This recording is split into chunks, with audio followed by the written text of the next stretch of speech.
that I don't want you to go.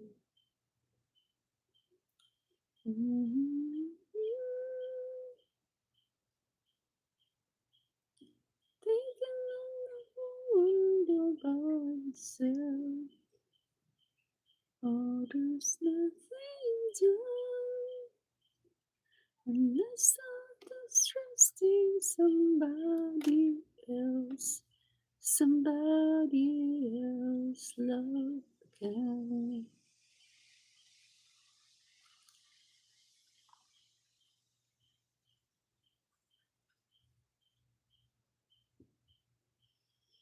Mm-hmm.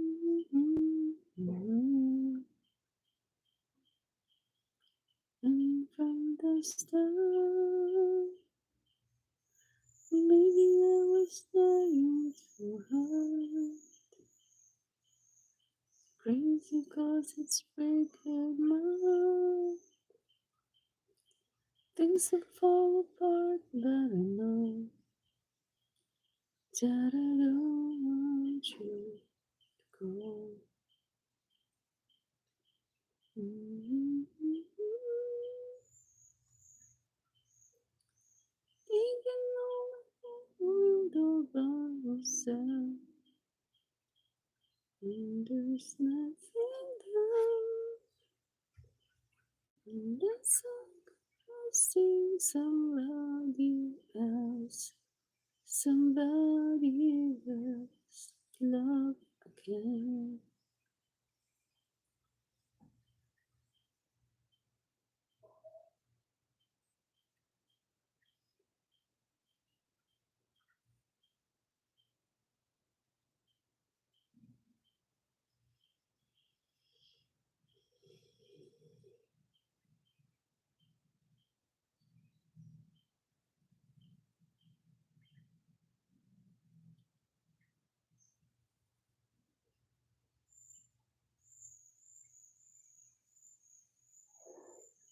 And from the start,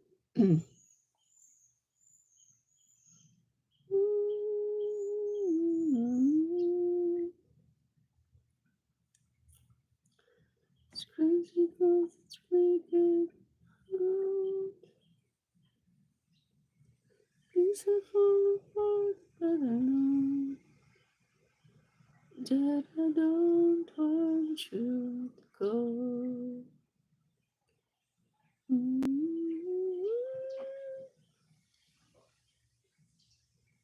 Thinking all about myself, so there's nothing done unless I'm trusting somebody else. Love again.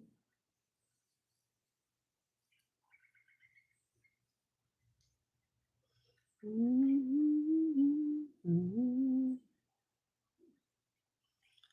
And from the start, maybe I was trying to lie.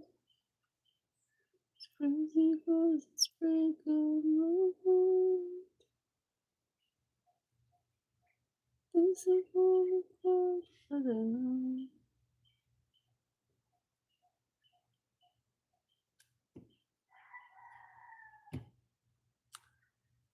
Ark, hi, and Rahul Aryan Tiwari. Hi, good morning. Where are you from? I'm from beautiful country of the Philippines. Okay. And from the start, maybe I was trying too hard.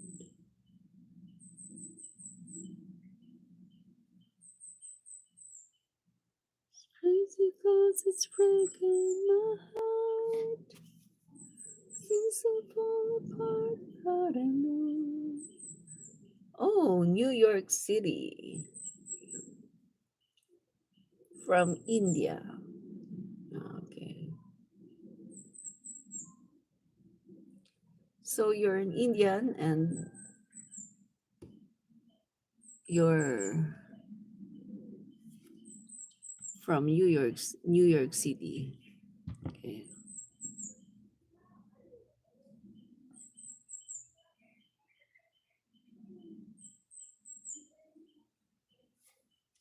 Okay, so tuloy na tayo, no?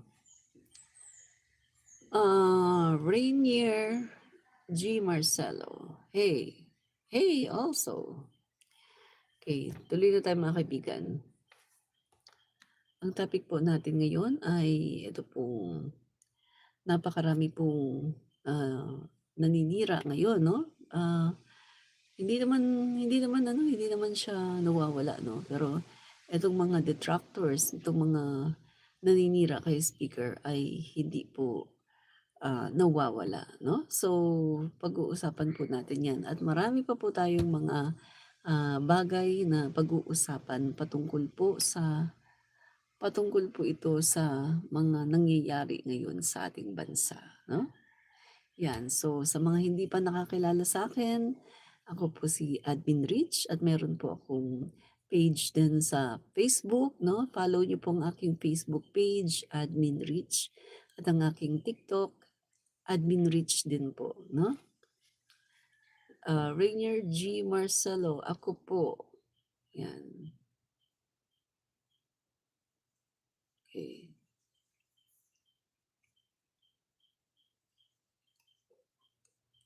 'Yan, o sige start na po tayo, 'no? So, umpisahan po muna natin ang ating talakayan sa okey.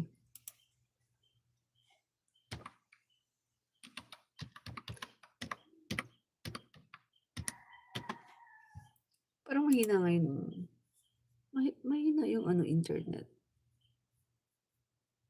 What happened? Mahina siya. Okey.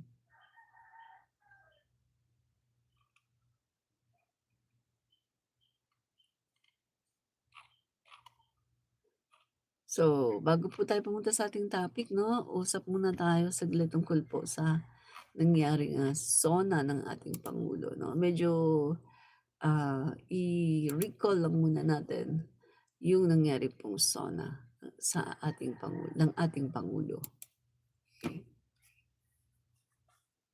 Medyo mahina ang internet, bakit kaya? Bakit?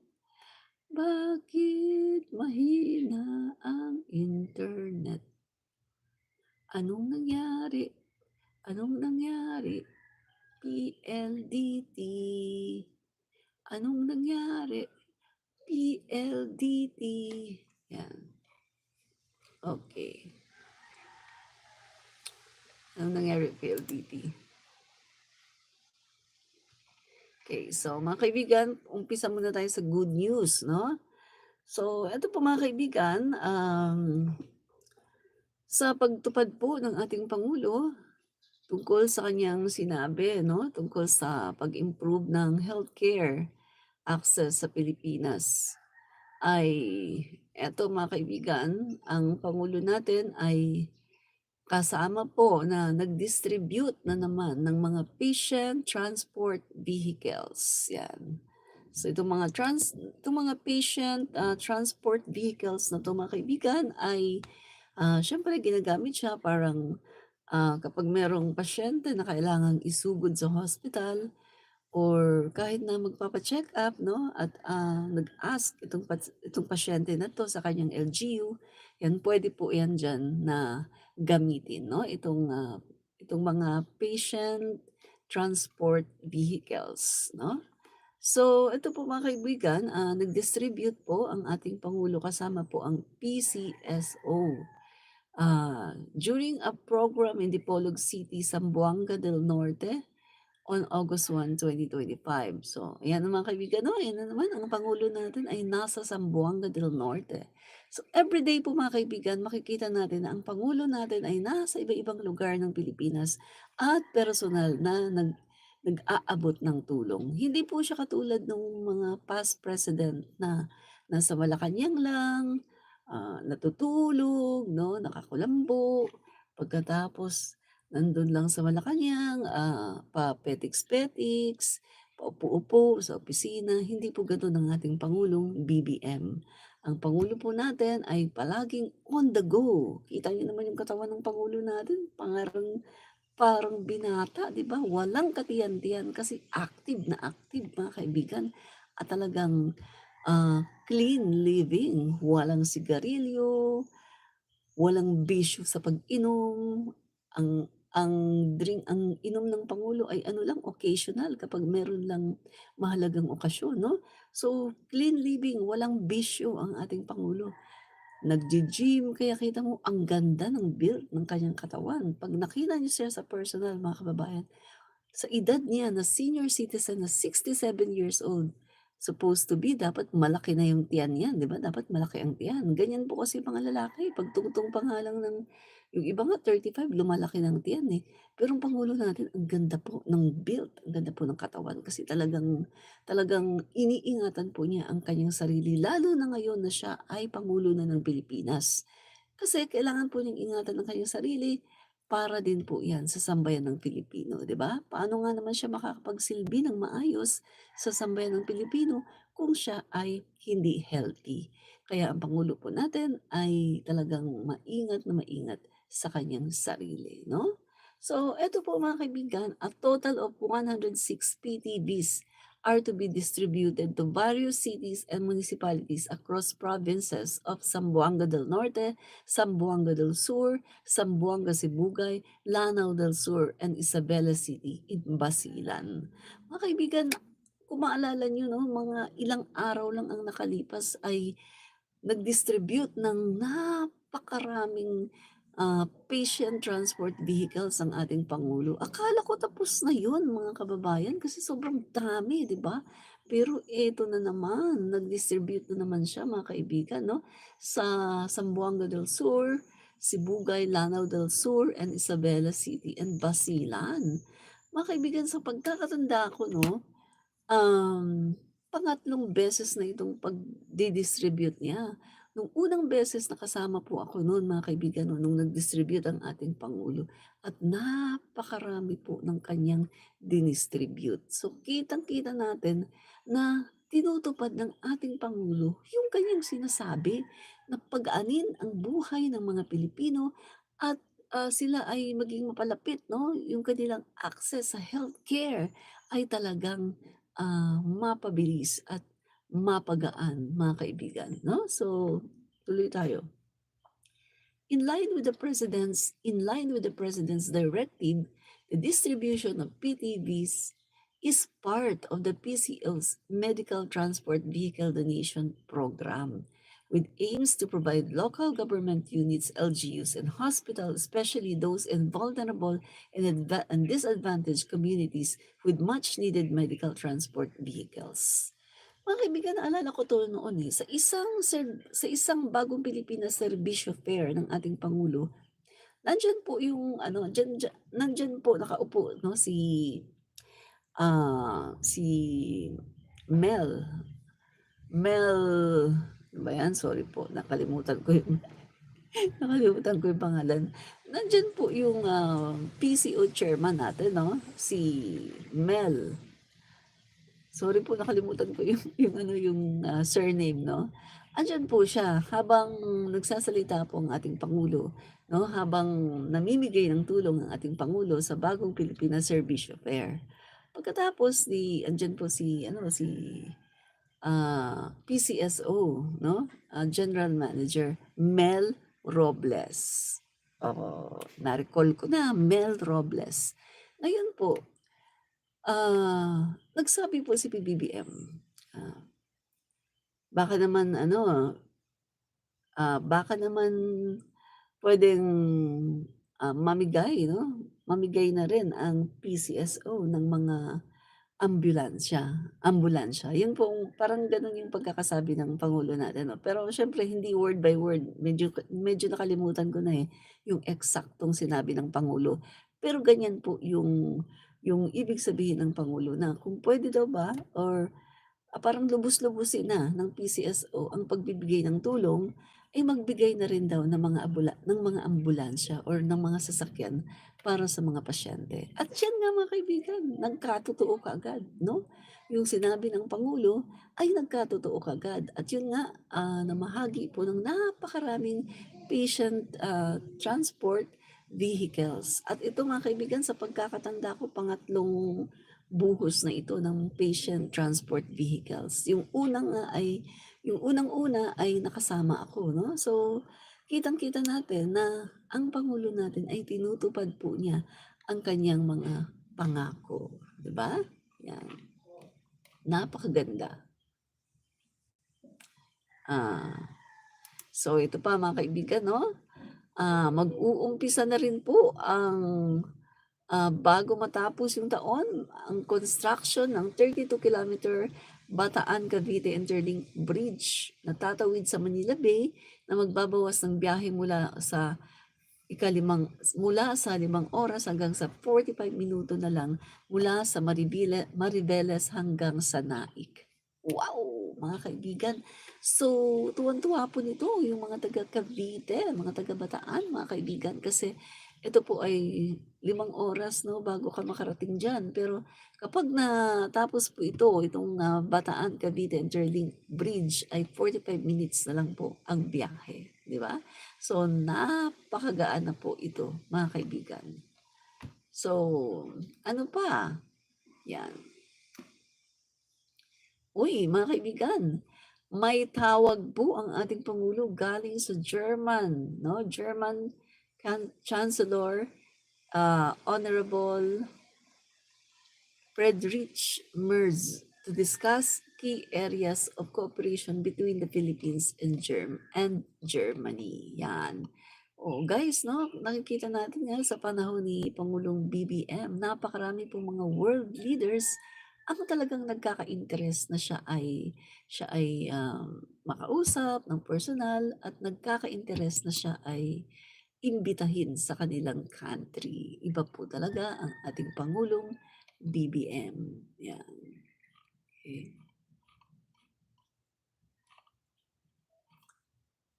Yan. So, ito pa mga kaibigan, yung pinangako po ng Pangulo, no, na aayusin ang DepEd, mga kaibigan. So, ayan na nga mga kaibigan, no, nagdatingan na ang mga laptop. At yung mga laptop na yan, mga kaibigan, na sinabi ng Pangulo ay binili na walang anomalya sa procurement. Unlike po sa nakaraang administrasyon na maanomaly ang procurement. Biruin mo low spec,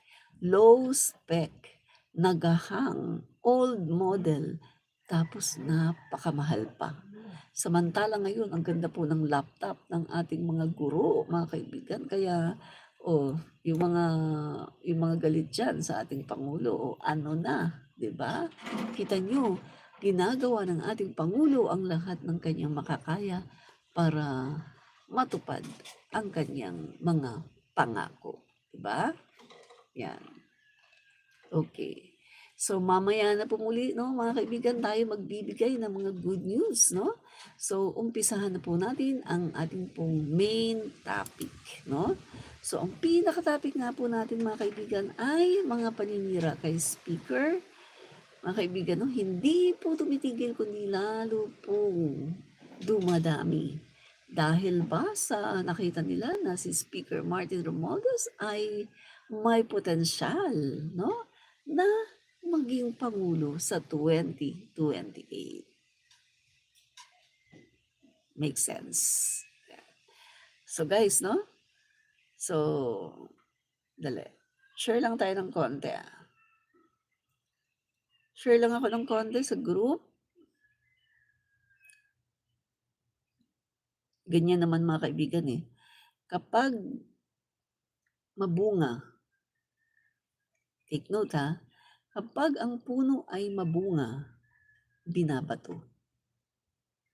Hindi ka naman babatuhin guys, Kung hindi ka mabunga at kung hindi nakikita ng iyong mga yung mga tao na naiinggit sa'yo kung hindi nila nakikita na ikaw ay may potensyal na maging pangulo, kung hindi ka nila magiging kalaban sa 2028, hindi ka naman nila pag-aaksayahan ng panahon. The reason why pinag-aaksayahan nila ng panahon si Speaker Martin ay dahil nakikita nila na napakalakas po ni Speaker. Sinasabi nila madalas na si Speaker daw ay wala daw numero, kesyo mahina daw, wala naman daw magkakagusto sa kanya na iboto. Pero the fact, mga kaibigan, na takot sila kay Speaker Martin Romualdez dahil nakikita nila na meron siyang potensyal na maging pangulo sa 2028. Make sense? Yan.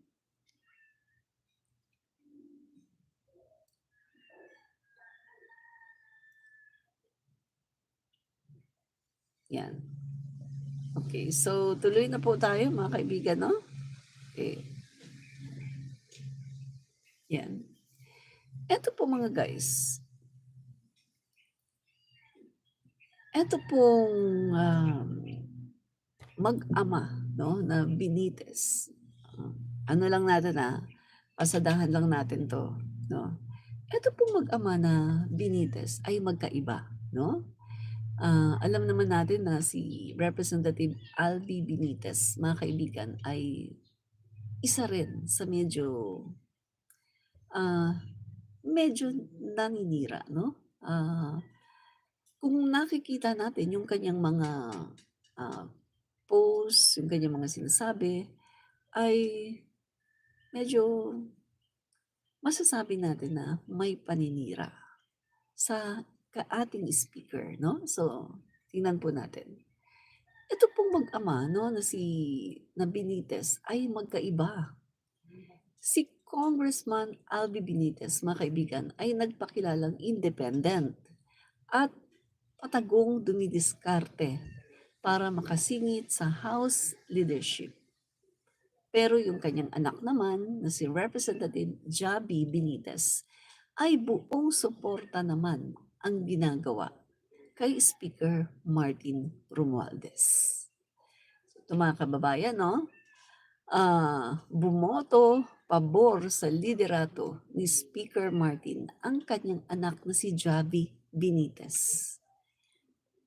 Tingnan nyo guys kung seryoso talaga si Congressman Alby Benitez sa kanyang prinsipyo, bakit ni minsan ay hindi niya nakuha ang suporta ng sariling anak? Anong klaseng independent yun? No? So kung titingnan natin, kasi 'di ba usually mga kababayan, yung anak dapat yan talaga yung number one na supporter ng kanyang ama. Pero dito po mga kababayan, ito pong anak ni Alby Benitez ay kay Speaker Martin Romualdez sumuporta at hindi po sa kanyang tatay. So doon pala mga kaibigan is malaking sampal, 'di ba? Dahil anak yan Supposed to be susuportahan niya yung tatay niya 100% dahil anak yan. Hindi lang naman kapatid yan kundi anak. So dapat sinusuportahan niya. Pero dito po ay iba, no? Sinuportahan po ni Congressman Alby Benitez, sinuportahan po ni Congressman Javi Benitez ang Speaker Martin Romualdez at hindi po ang kanyang ama. Tingnan nga po natin, no, yung ating reference para makita natin. Yan, ito. Ayon po sa Tanyag News, Negros Occidental 3rd District Representative Javier Miguel Javi Benitez voted for Representative Ferdinand Martin Romualdez as a Speaker of the House. Yan. So, kita natin mga kaibigan, no? Yan po, sinuportahan po niya, mga kaibigan, itong leadership ni Speaker Martin Romualdez. So, kung titingnan natin, parang merong mali, no? Parang may mali. Kasi, kung ikaw ay anak, dapat dito ka na sa tatay mo, di ba? Dapat dyan ka na sa tatay mo. Pero bakit tila hindi mo yata sinusuportahan ang iyong tatay, 'di ba? So, 'yun po guys, no? So, tuloy po natin mga kababayan. Okay. Tuloy natin ha. Okay. Albi abstains. Okay. At patagong dumidiskarte para makasingit sa House. Yan. So malakas po ang ating audio. Albi abstains, goes independent, but San, 6 other Negros Occidental representative vote for Romualdez. Yan. 7 Negros Occidental lawmakers voted for the re-election of Representative Martin Romualdez, Leyte 1st District, as Speaker of the 20th House of Representatives, while Bacolod Representative Alfredo Abelardo Benitez abstained. Yeah. So Romualdez, who was unopposed, was re-elected to the House Speakership with 269 votes, while 34 lawmakers abstained. So tignan niyo mga kaibigan na 269 ang bumoto kay Speaker Martin. 34 ang nag-abstain. So maaring yung 34 na yan yung mga DDS, no? Kasi syempre, yun lang naman ang hindi boboto kay speaker DDS lang.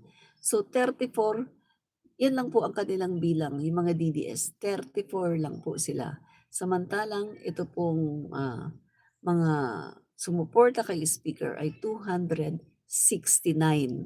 So ibig po sabihin dito, hindi po nagtagumpay ang 3 taon na paninira ng Vice Presidente sa ating Speaker Martin. Hindi po nagtagumpay ang 3 taon na si Speaker Martin ay siniraan talaga ng husto at siya ay hinihila pababa at ginagawa ng mga fake news. Hindi po nagtagumpay ang Vice Presidente at ang mga DDS sa paninira sa ating speaker, no? So, yan po. Ganon talaga yon. Kapag maayos ang speaker, siraan mo man yan, walang mangyayari, di ba? Sirain man nila ng sirain, walang mangyayari dahil ang mga constituent, ang mga kongresista ay alam nila ang totoo kasi sila yung nandyan di ba? So Albi abstains, goes independent, but San and other Negros representative vote for Romualdez. Yan. Diba? Okay.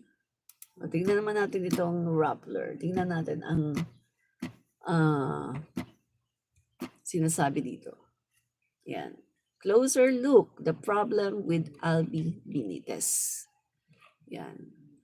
Yan, tingnan natin na. Early morning on May 31, Victoria City Mayor and incoming Negros Occidental 3rd District Representative Javi Benitez posted an appeal on his Facebook page.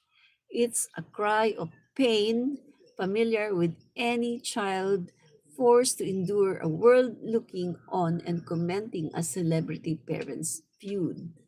Javi, a reserved, polite, and a very deliberate young man, brought up with all the burdens of legacy, went beyond the public to move on from gossips and paid drama. No?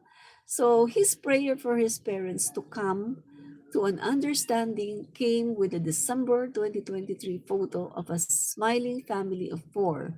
He and his sister Bettina flanking his father Albi and mother Nikki. No?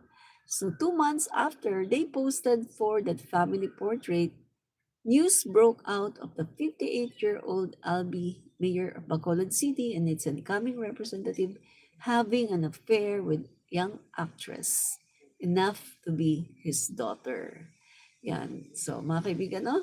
Javi's latest social media post came 2 days after the leak of Nikki's Anti-Violence Against Women and Their Children Act, VAUC, complaint against Albi.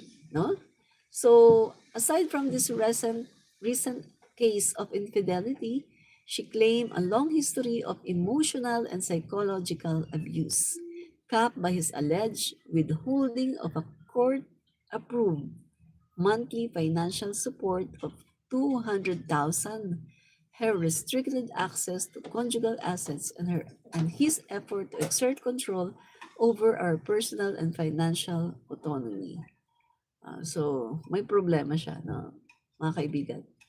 Etong si Albi Benitez ay naakusahan ng kanyang sariling asawa, no? Infidelity, ng pang-aabuso, no, emotional at et cetera, no? So, eto mga kaibigan, kaya ba siya ganito? Kaya ba siya ganito mga kaibigan dahil ah, hindi maayos, no, yung kanyang buhay, no? For one, Albi is potential replacement for House Speaker Martin Romualdez, one of his confidants told Rappler, no? So, yun po ngayon ang problem, mga kaibigan. Bago ka mag-aspire na maging House Speaker, ayusin mo muna ang iyong pamilya. Kung ang iyong pamilya ay hindi mo maayos, paano mo na lang aayusin ang House of the Representative? Ganun po yan eh. 'Di ba? Katulad na lang ng past president, si Duterte. Eto mga kaibigan open secret yan, 'di ba? Ah, nagkahiwalay sila sa asawa niya, no? Yung original ng asawa. Nag-annul sila. Nag-annulment kasi nga siguro hindi na natiis yung pambababae ni Digong. Pagkatapos, si Digong merong kinakasama, no? Si Avancenia. Kinakasama kasi hindi po niya pinakasalan. Ngayon, habang meron siyang kinakasama, ay meron po siyang girlfriends kabi-kabilaan. So, nangyari po yung kanyang mga original na anak doon sa kanyang asawa na pinakasalan, no, ay merong malaking galit sa kanilang tatay. Lately lang naman po nila napatawad ang tatay nila ng totally.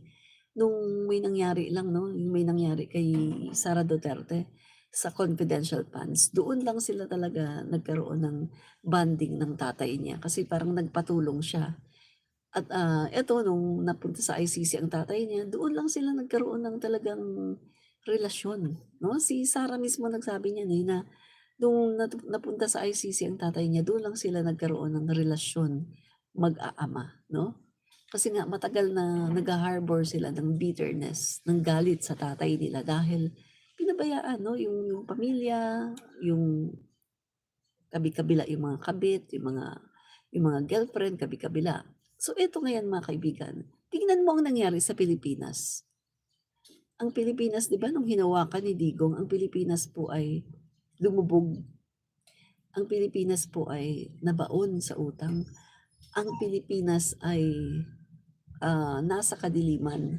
Kabi-kabilang patayan, 'di ba? Kabi-kabilang patayan. Hindi tamang COVID-19 response. Maraming injustices, mga human rights violations. Hindi tamang pagpapatupad ng mga batas, no? Walang paggalang sa batas. At ang Pilipinas hindi po lumago, no? Sa ekonomiya, hindi natugunan yung mga problema sa korapsyon, lalo pang naging corrupt ang Pilipinas sa panahon ni Digong. Kaya nga siya 'di ba, siya yung nung 2017 siya yung nanalo. Siya yung pinili the most corrupt person of the year in 2017. International 'yan, international award 'yan. The most corrupt person of the year in 2017, Rodrigo Duterte. So, 'yan po mga kaibigan ang nangyari 'no, sa panahon po ni Digong. Kasi nga hindi maayos yung kanyang pamilya, 'di ba? Eh, bago mo ayusin ang Pilipinas, bago mo ayusin ang bansa or bago mo ayusin ang isang institusyon, ayusin mo muna ang pamilya mo. Kaya nga hindi maganda 'no, na maghalal ng Pangulo ng Pilipinas na magulo ang pamilya. Na pamilya nga lang hindi maayos eh, 'di ba? Tingnan mo nangyari din sa panahon ni dating Pangulong Erap. Oh, 'di ba? Pamilya niya, eh, ano din, eh, dysfunctional din yung pamilya niya. May asawa, merong iba, pagkatapos may mga girlfriends, oh. So, bago mo ayusin ang bansa, dapat ayusin mo muna ang family mo. So, katulad din po ito ngayon 'no, kay Alby Benitez. Bago siya maghangad para maging House Speaker, dapat ayusin niya muna ang kanyang family. Kasi paano mo nga naman pamumunuan, paano mo pagagandahin ang isang institusyon na katulad ng House of the Representative kung mismong pamilya mo hindi mo maayos? Make sense, mga kaibigan? Kailangan ayusin mo muna ang pamilya mo, ayusin mo muna yung sarili mo, bago mo ayusin at pamahalaan ang isang institusyon. Yun lang yun po mga kaibigan. Amir Ruzul, hello Ma'am Admin Rich, have a blessed day. Maraming salamat, Amir Ruzul. No? Yan. Ganyan lang yan mga kaibigan, no? Kaya eto po, kay Alby Benitez na isa rin sa nag-aambisyon mga kaibigan, ay bago po siya mag-ambisyon, kailangan ayusin niya muna ang kanyang family. Yan. So, mukhang hindi prinsipyo kung praktikalidad yung sasabihin natin, no, mga kaibigan. Yung sinabing pagiging independent, mukhang diskarte lang para manatiling relevant sa parehong panig. Correct. Kasi nga naman, pag sinabi mong independent ka, parang ayaw mong pumanig doon sa majority. Ayaw mo ring maging minority, so mag-independent ka. Parang ano yan mga kaibigan, lumalagay ka sa gitna. Lumalagay ka sa gitna na ayaw mong ma-offend din yung mga kaibigan mo, mga kasamahan mo na nasa majority. At the same time, ayaw mo din sabihin na nandito ka sa minority. 'Di ba? Para kumbaga walang ma-o-offend, walang magagalit, walang magsasabi na nagte-take side ka, so independent ka na lang. Yan po yung mga playing safe na tinatawag. Playing safe, hindi po sila makapag-decide, sila po ay nagpe-playing safe na lang. So mag-i-independent na lang sila. Kasi pagdating ng araw kapag sila ay tatakbo sa isang seat sa gobyerno, ay hangad nila na makuha ang suporta ng majority at ng minority. Yan po yan mga kaibigan. Kaya marami po na gumagamit ng salitang independent. Gusto nilang maging independent, no? Hindi sila nagsa-side sa majority at hindi rin sa minority. Dito sila independent. Sila yung mga nagiging neutral na tinatawag, no? So, obvious no yung game plan. Game plan na to ay isang obvious na obvious. Para sa mga majority no, mga kaibigan, at para sa mga oposisyon, gusto ng access sa parehong benepisyo, mga kaibigan, no? So, anong sinasabi ni Alby Benitez na suportado daw niya no, ang ating Pangulo, pero kinakalaban naman si Speaker Martin Romualdez na suportado ng presidential son na si Sandro Marcos. So, meaning mga kaibigan, may basbas ng palasyo ang pagsuporta kay Speaker. So, kung titingnan natin, no, mukhang walang logic yung sinasabi ni Alby Benitez na sinusuportahan niya ang ating Pangulo na pakain ng aso. Nagpakain ka ng aso? Yan. So, wala pong logic yung sinasabi ni Alby Benitez na sumusuporta siya sa Pangulo pero kinakalaban niya si Speaker. Si Speaker Martin na pinsan ng Pangulo, Speaker of the House, taga-suporta ng ating Pangulo, taga um, tagapagtanggol ng ating Pangulo sa lahat ng mga naninira, no, sa ating Pangulo. At si Speaker din ang tinatawag nating shield. Kaya ang Pangulo natin ay hanggang ngayon ay nasa katungkulan pa dahil nakita naman natin, no, napakaraming mga destabilization plot na gustong gawin para sa ating Pangulo at gustong umpisahan sa Kongreso sa pamagitan ng pagpapatalsik kay Speaker Martin at pag-i-install kay Gloria Macapagal Arroyo at pagkatapos ay um, gagawan ng mga gawa-gawang kaso ng impeachment si PBBM para ipa-impeach at para iupo ang kanilang Vice Presidente at gawin itong Pangulo. So lahat po yan ay naging failure. Lahat po yan ay hindi nagtagumpay dahil po dito kay Speaker Martin Romualdez. Siya po ang unang-una na tagapagtanggol ng ating Pangulo. Pero kinakalaban ni Congressman Albi Benitez. So saan mo makikita doon yung kanyang totoong suporta sa ating Pangulo? Hindi totoo ang kanyang suporta sa ating Pangulo. Yan po ang nakikita ng sambayan ng Pilipino. Dahil kung tunay kang sumusuporta sa ating Pangulo, di ba dapat susuportahan mo din si Speaker Martin Romualdez? Bakit ka nag-o-oppose? Bakit ka naninira sa kanya? Di ba? Po yung mga kaibigan, no? Yan. Tingnan po natin itong isang article.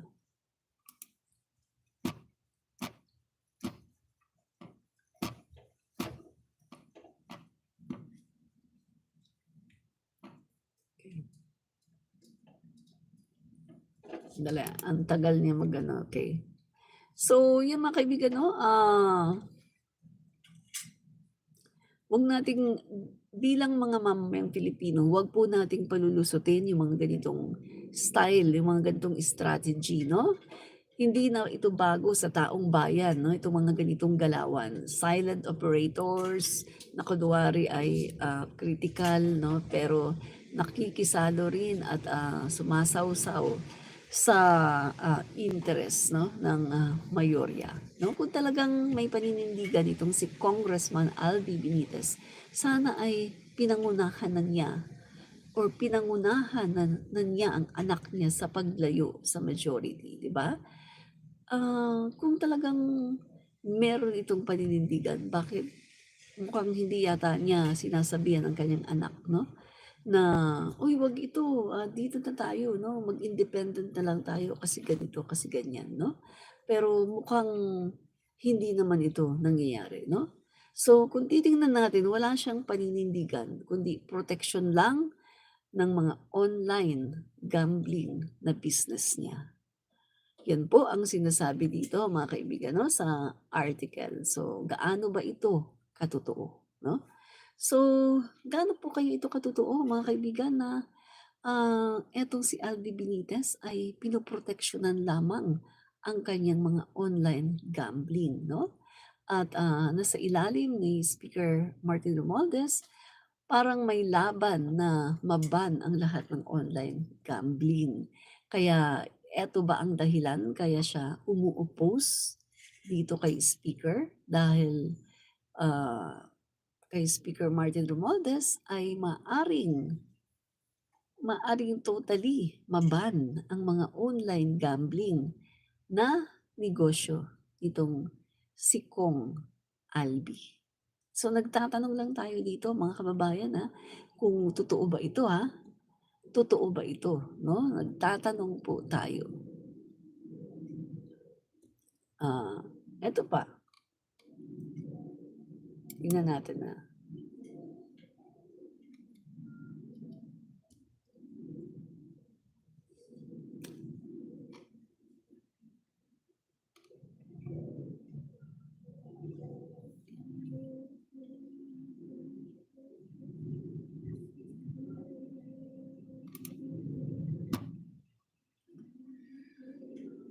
Okay.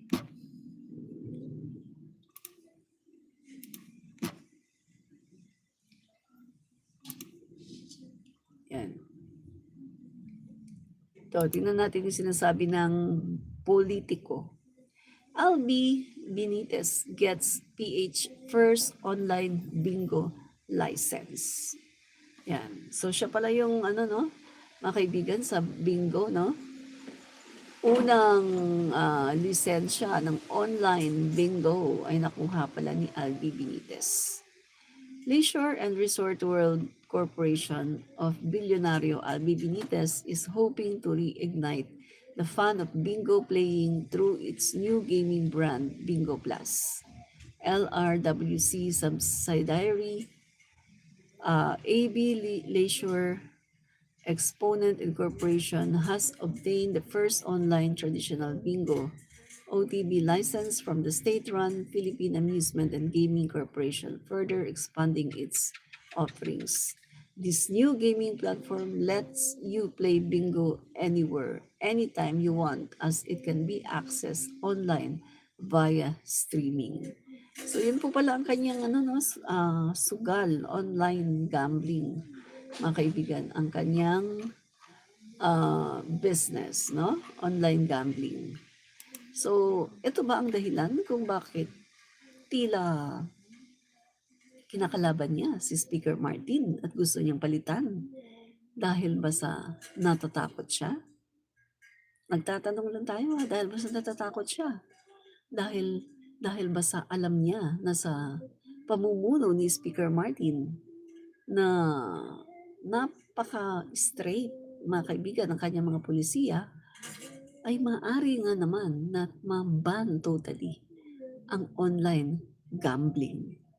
Paano na nga naman ang negosyo? Ano? Paano na ang negosyo kung ma-ban totally ang online gambling? Diba? So, yan po mga kaibigan sa panahon po ngayon, kailangan ng tapang at linaw. Hindi pwedeng doble kara. No? Kung leader ka, kailangan malinaw ang posisyon mo sa buhay mo. No? Si Speaker Martin Romualdez po, malinaw ang direksyon at consistent ang kanyang liderato. Kung ang iba ay pilit sumasakay lang sa agos habang kunwaring kontra, baka hindi pagiging independent yan. Baka pagiging oportunista lang. Di ba? Si Speaker pa rin, no? Si Speaker Martin Romualdez pa rin, mga kaibigan, ang nakakuha ng buong tiwala ng Pangulo at ng mga kongresista, no? Okay. Si Speaker pa rin, mga kaibigan, dahil may tiwala ang Pangulo sa kanya. Bukod pa riyan, tumaas ang rating ni Speaker na nakikinabang din kahit mga oposisyon sa Kongreso. May aksyon at may trabaho si Speaker at yan ang hindi kayang tapatan ng mga kontra sa kanya. 'Di ba? Guys, Duke Frasco, Toby Tiangco, Albi Benitez, lahat yun, wala silang kakayanan para tapatan ang skills, ang kakayanan, ang talino, at ang credential at kung paano magtrabaho si Speaker Martin. In short, hindi po nila matatapatan yung mga qualifications, no, ni Speaker Martin Romualdez, yung mga credential at yung mga na-attain, yung mga na-achieve ni Speaker Martin ay hindi po nila kayang tapatan. Diba? Yun po yun. Romualdez trust rating surge, proof of performance, not press release. Yan. So yan guys yung pagkakaroon po, no? Yung pagkakakuha ni Speaker Martin Romualdez ng 57% na performance rating na nag-increase ng 4%, mga kaibigan, no? At yung kanya namang, performance rating ay tumaas naman, naging 59% ayon po sa Okta Research, 'no? These numbers are not just statistical gains, they reflect how Speaker Romualdez' leadership of the House of Representatives is being felt on the ground. Nararamdaman po, no? Nararamdaman po mga kaibigan ang speakership, ang leadership ni Speaker Martin. Garin noted that Romualdez' trust rating was highest in the Visayas at 66%, followed by 62% in the rest of Luzon and 59% in Metro Manila. So pinakamataas po pala no, si Speaker sa Visayas, 66%. At sumunod naman mga kaibigan ay sa Luzon, 62% at 59% naman sa Metro Manila, no? Yan. So kita natin mga kaibigan, no? The lawmaker noted that among the poorest Filipinos in Class E, Romualdez posted a 61% trust rating and 63% performance rating. Kita mo, oh, ito yung Class E, no? The poorest, mga kaibigan. Binigyan si Speaker Martin ng rating ng the poorest of the poor ng 61% trust rating at 63% performance rating. Ibig sabihin lang nito mga kaibigan, nararamdaman ng mga common Pilipino, nararamdaman ng mga tao, ng mga nasa laylayan na si Speaker Martin ay talagang sincere sa pagtulong dahil sila po ay mismo nakakaranas ng tulong ni Speaker, di ba? Lou, hi ate, pa-shout out po ako. Hello, shout out sa iyo, Lou. Maraming salamat sa panunood, no? Okay.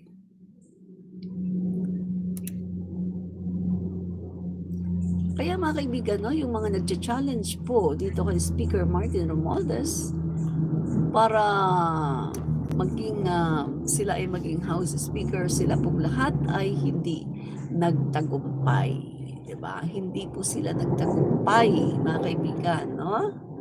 So, Speaker Martin Romualdez reaffirms the commitment of the House of Representatives to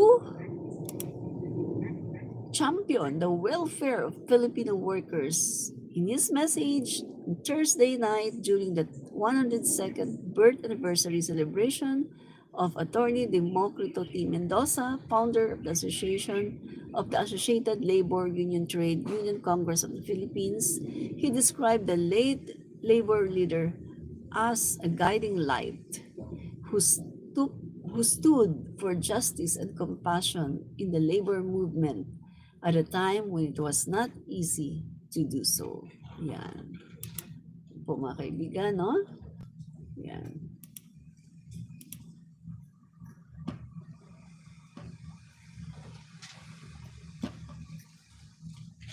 So in short mga kaibigan, ang mga paninira na ginawa kay Speaker Martin ng mga taong ito, nina Albi Benitez, Joe Frasco, Toby Tionco, lahat ito ay hindi nagtagumpay. Lalong-lalo na yung 3 taon na paninira ng Vice Presidente kay Speaker ay hindi nagtagumpay. 'Di ba? Yan po mga kaibigan. So, hindi talaga magtatagumpay ang Vice kasi nakikita ng mga tao na siya ay greedy, matakaw sa kapangyarihan. Biruin mo, pabababain ang isang pangulo na hindi pa nga natatapos. Saan ka nakakita ng ganun? Pabababain mo ang pangulo na hindi pa nga tapos sa kanyang termino. That's greediness, katakawan sa kapangyarihan, matakaw sa kapangyarihan. Hindi lang siya matakaw sa confidential funds, matakaw pa sa kapangyarihan. 'Di ba? So wrap up na po tayo mga kaibigan, no? Kita po natin na ang paninira po ni Albi Benitez kay Speaker Martin ay hindi po nagtagumpay, na kahit hindi siya bumoto kay Speaker Martin, independent daw siya, pero yung anak niya mga kaibigan, si Javi Benitez ay full support kay Speaker Martin Romualdez. Ang sabi ko nga, bago mo pamunuan or bago kang mag-ambisyon para mamuno sa isang ahensya ng gobyerno, katulad ng House of the Representative, kailangan ayusin mo muna yung pamilya mo dahil yan ang magiging batayan para sa isang leader. Ang isang leader, dapat maayos ang pamilya. Pag maayos ang pamilya mo, maayos mong mapapamunuan ang ahensya na inaasam mo. Pero kung ang pamilya mo nga lang hindi mo maayos, magulo, dysfunctional, aba, huwag ka nang mag-ambisyon. Pamilya mo nga hindi mo maayos. Ito pa kaya?